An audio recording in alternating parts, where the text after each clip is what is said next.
नमस्कार, आप देख रहे हैं द न्यूज और मैं रानी गुप्ता आपके साथ। आपको बता दें कि लगातार सरकार जो है वो गांवों को शहर से कनेक्ट करने की कोशिश कर रही है और इसमें सबसे बड़ी जो अहम भूमिका है वो कहीं ना कहीं सड़कों के द्वारा निभाई जाती है, क्योंकि यही सड़क होते हैं जो कि गांव को शहर से जोड़ते हैं। आपको बता दें कि जम्मू कश्मीर के हीरानगर सीमा क्षेत्र के निवासियों को भी ये जो अवसर है वो मिला, क्योंकि लगातार वहां के नागरिकों का कहना है कि वो 40 वर्षों से इस समस्या को लेकर के परेशान थे। सड़क की स्थिति बद से बदतर होती जा रही थी, लेकिन प्रधानमंत्री के विजन के द्वारा आज ये चीजें संभव हो पाई है और कश्मीर के बॉर्डर एरिया में सड़क बन रही है। अब इस चीज को लेकर के वहां की जो जनता है वो ढोल और नगाड़े पीटते हुए नजर आए, पूजा पाठ करते हुए भी नजर आए हैं। लेकिन वहीं अगर हम कुछ वर्ष पहले देखें तो कांग्रेस का जब शासनकाल था तो कांग्रेस के जो रक्षा मंत्री थे AK एंटनी, उनका ये कहना था कि बॉर्डर एरिया को डेवलप नहीं करना चाहिए अगर आपको सुरक्षित रहना है। तो वहीं अगर आपकी सरकार का बात करें तो आपकी सरकार जो है वो ये चाहती है कि जो बॉर्डर एरिया के तमाम ऐसे गांव है उसको डेवलप किया जाए, सड़कें बनवाई जाए, ताकि वहां पर अगर हम आर्मी कैंप की बात करें या फिर जो वहां पर गांव के लोग रह रहे हैं उनको भी दिक्कतों का सामना न करना पड़े, और अगर जो दुश्मन है वो भी अगर घुसपैठ की सोचता है तो उसको भी इस चीज के लिए कई बार सोचना पड़े। बता दें कि हीरानगर के निवासियों ने ढोल पीटने की धुन पर डांस भी किया, क्योंकि सड़क निर्माण की उनकी लंबे समय से लंबित मांग को 40 वर्षों के बाद पूरा किया गया था। इस दौरान DTC करण कुमार अन्नी ने सरपंच और सीमावर्ती निवासियों के साथ प्रधानमंत्री सड़क योजना के तहत 42 करोड़ रुपए की अनुमानित लागत के साथ सीमा चौकी पहाड़पुर से बोबिया तक 14 किलोमीटर सीमा सड़क का निर्माण कार्य शुरू किया है। बता दें कि बड़ी संख्या में बॉर्डर एरिया के निवासियों की उपस्थिति में ये निर्माण कार्य के औपचारिक उद्घाटन के बाद सीमा सड़क का चौड़ीकरण कार्य शुरू किया गया। बता दें कि सड़क का निर्माण शुरू होते ही सीमावर्ती निवासी खुशी से ढोल पीटने की धुन पर नाचने लगे। इसी के साथ ही DTC करण कुमार ने ये कहा कि बॉर्डर एरिया के जो लोग हैं उनकी लंबे समय से ये मांग लंबित थी, इसको सुना नहीं जा रहा था। पिछले 40 सालों से सड़क की खराब स्थिति के कारण उन्हें बहुत सारी समस्याओं का सामना करना पड़ रहा था। अभी आप बिल्कुल बॉर्डर जीरो क्षेत्र पे आप खड़े हो और जहाँ हार्डली जो बॉर्डर है जहाँ से कोई 100-150 मीटर पे है, यहाँ से आपको पूरा पाकिस्तान का जो घर है, जो उसका मोहल्ला पूरा दिख रहा है, टावर दिख रहे हैं, सब कुछ। तो अभी हम बिल्कुल जीरो लाइन पे खड़े हैं। और रही बात इस रोड की लेंथ कितनी है, ये 13 पॉइंट कुछ है, 14 किलोमीटर के समथिंग है ये। और ये 14 किलोमीटर रोड है और ये 42 करोड़ रुपये इस पर खर्च होने वाला है। जो PMGSY स्कीम है इसको रखा है और इसका भी 12 करोड़ का एक टेंडर हो चुका है। उसके साथ ही जो ब्रिजेज हैं, कल्वर्ट्स हैं, ड्रेनेज हैं, सबका ये टेंडर पूरी DPR तैयार है और लगभग 42 करोड़ रुपये इसमें खर्च होगा। और ये बॉर्डर के 22 विलेज जो हैं उनको जोड़ेगा और उसके साथ ही ये पूरा जम्मू कश्मीर को पंजाब दिल्ली से जोड़ेगा। ये बिल्कुल शॉर्ट रास्ता है और ये डबल वाइंडिंग हो रहा है। अभी ये रोड जो है ये बनेगा 18 फुट इसकी बिटी होगी, लुक पड़ेगी और लगभग 60 फीट चौड़ा ये रोड बनने जा रहा है। और बहुत बढ़िया हमारे इलाके को इसकी खास करके इस बॉर्डर क्षेत्र के जितने रोड रहते थे, जहाँ बाहर से जो आते तो वो बहुत घूम के 50-60 किलोमीटर से आना पड़ता था, लेकिन अभी ये जो शॉर्ट रोड बन जाएगा तो इससे ये सीधा बमियाल को टच करेगा पंजाब को और ये सीधा जम्मू कश्मीर में जाने में वैष्णो देवी जो यात्री जाते हैं उनके लिए भी इसका काफ़ी फायदा होने वाला शॉर्ट रोड बनने जा रहा है। उन्होंने ये भी कहा कि बॉर्डर एरिया के 22 गांव को जोड़ने के लिए पुलिया, सुरक्षा दीवार और पुल सहित डबल लेन वाली प्रधानमंत्री सड़क योजना के तहत ये काम शुरू हो चुका है। साथ ही उनका कहना है कि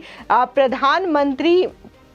और मंत्री डॉक्टर जितेंद्र सिंह, LG मनोज सिन्हा और PM मोदी के विजन से ही ये सारी चीजें संभव हो पाई है। साथ ही करण ने ये भी कहा कि जो पर्यटक आते हैं उन्हें जीरो लाइन क्षेत्र को देखने का भी आसानी होगी और वो कहीं ना कहीं आकर्षण का केंद्र होगा। यानी कि लोगों का मानना है कि अगर वहां पर सड़क बनता है तो वहां के जो निवासी हैं उनको तो फायदा पहुंचेगा ही, साथ ही जो पर्यटक आते हैं उनको भी सुविधा मिलेगी और इससे गाँव के लोगों लोगों को रोजगार भी जनरेट होगा अगर वहां पर पर्यटकों की संख्या ज्यादा बढ़ती है। बता दें कि भारत जो है कई ऐसे देशों के बॉर्डर एरिया से घिरा हुआ है, चाहे बात हम पाकिस्तान की करें या फिर चाइना की करें। ये दोनों देश ऐसे हैं जो कि कभी भी हमला बोलने या फिर कभी भी घुसपैठ करने की कोशिश में लगे रहते हैं और इस वजह से ही देखने को मिल रहा है कि जो बॉर्डर एरियाज हैं वहां पर इन सड़कों का निर्माण कराया जा रहा है।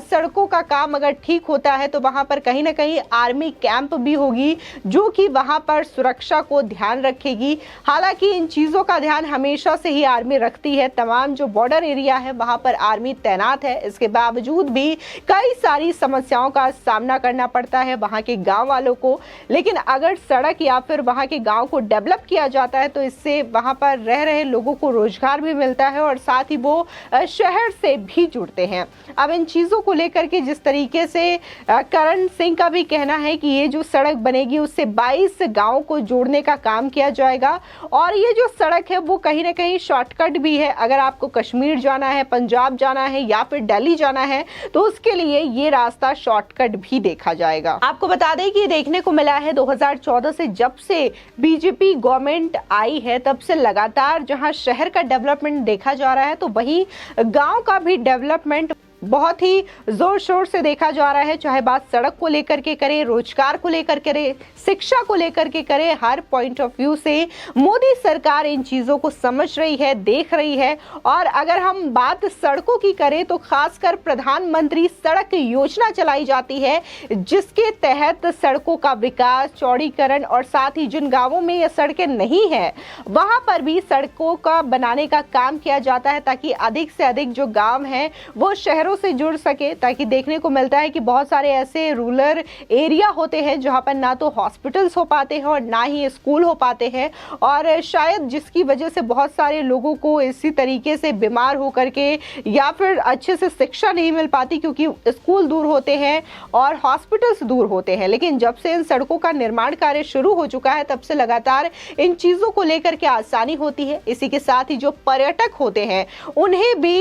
उन गांवों तक पहुंचने में ज्यादा परेशानियों का सामना नहीं करना पड़ता और इसी की वजह से कहीं ना कहीं उन गांवों में रोजगार भी आता है। यानी कि एक जो सड़क है वो कई सारी चीजों को कनेक्ट करती है, शहर को तो कनेक्ट करती ही करती है, इसी के साथ ही रोजगार भी उन गांव के लोगों को मिलता है। लेकिन वहीं पर अगर हम यूपीए गवर्नमेंट की बात करें तो यूपीए गवर्नमेंट जो है ना तो सड़कों पर ध्यान देती थी और ना ही डेवलपमेंट को लेकर के ध्यान देती थी। ये कई तरीके के आरोप लगाए गए हैं क्योंकि बहुत सारे ऐसे रूरल एरिया रहे हैं यूपीए गवर्नमेंट में जहां पर ना तो सड़क बनी और ना ही बिजली बना है। अभी हाल ही में देखने को मिला है कि प्रधानमंत्री का जो विजन है कि हर गांव तक बिजली पहुंचाना है तो जम्मू कश्मीर का ही एक गांव है अनंतनाग, वहां पर बिजली पहुंची है क्योंकि ये जो एरिया है बहुत ज्यादा पिछड़ा और बहुत ज्यादा रूरल एरिया है। वहां पर बिजली का पहुंचना लोगों ने ऐसी उम्मीद दिखाई और लोगों का कहना है कि हमने यहाँ पर हम बहुत ही शुरू से रह रहे हैं, बचपन से हमने कभी भी बिजली नहीं देखी लेकिन आज हमें बिजली देखने का सौभाग्य प्राप्त हुआ और ये सिर्फ प्रधानमंत्री मोदी के विजन से हुआ है। यानी कि इस तरीके की तस्वीर भी सामने आती है जहां पर ऐसे एरिया जहां पर कभी बिजली पहुंची ही नहीं है वहां पर इस कार्यकाल में बिजली पहुंचाई गई, वहां पर सड़क पहुंचाई गई, वहां पर स्कूल हो, हॉस्पिटल हो, तमाम चीजें लगातार मोदी गवर्नमेंट में बनते हुए नजर आ रहे हैं। फिलहाल इस खबर को लेकर के आपकी क्या राय है हमारे कमेंट सेक्शन में जरूर बताएं। आगे की और भी अपडेट के लिए चैनल को सब्सक्राइब करना ना भूलें।